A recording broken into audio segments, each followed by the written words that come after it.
economy, as you know, has taken a major hit in the past few months, but not to worry. There is some hope. December's issue of Smart Money magazine lays out 5 things that you can do.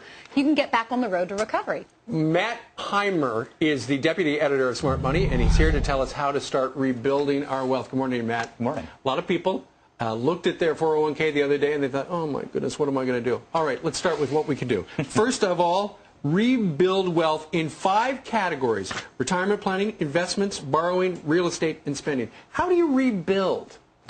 Well, you have to, as scary as it is after the stock market and all the trouble, all the hits it's taken, you've really got to stay in it. The only way over the long term that you can sort of see the growth you need to recover is to stay in the market. You're never going to get those 20%, 30% bumps otherwise. So, but there's some stocks that are safer than others. So we've got like people, we got people looking at like consumer staple companies, which means companies that make things like Band-Aids and detergent.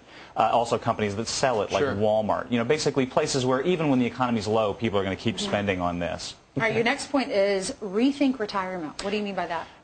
Every year that you wait to take Social Security, your Social Security check gets bigger. So for a lot of people who might have been fantasizing about cashing out at 60 or 62, might make more sense to wait until 64, 65. I know a lot of people doing that. Yeah, exactly. What about borrowing?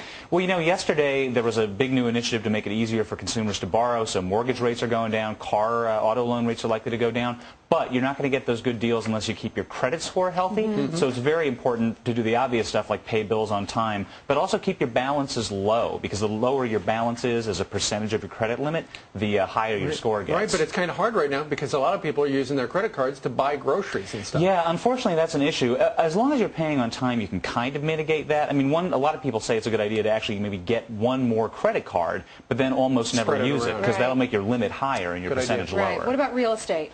Real estate, actually, if you got the news tomorrow that you're pregnant with twins or something, or you have to change jobs, yeah, well, me too. God. But obviously, bad time to sell, good time to buy. If you're in a situation where you have to move, this is actually a great time to rent out to somebody else a property that you own. And regarding spending, now's a good time to negotiate. Exactly, especially on cars. Luxury cars, you could never get a deal on those 5 years ago. Now, 65, 70% of them are offering incentives. But make sure you're specific. Don't go in there and say, what can you do for me? Go in and say, I want to pay $10,000, not 12. Yeah. Can we do this at department stores? Can I go to Bloomingdale's and negotiate there? Yeah, actually, you can. Yeah. Actually, you can. The most important thing is just to be confident about it, not apologetic. Just go in and say, hey, I love this perfume, and I love it even more at 75. So do your research on the internet, or check it out at Smart Money Magazine. Our producer's saying that she's done that. Jen, how did you do that? You just do you say I want 10% off?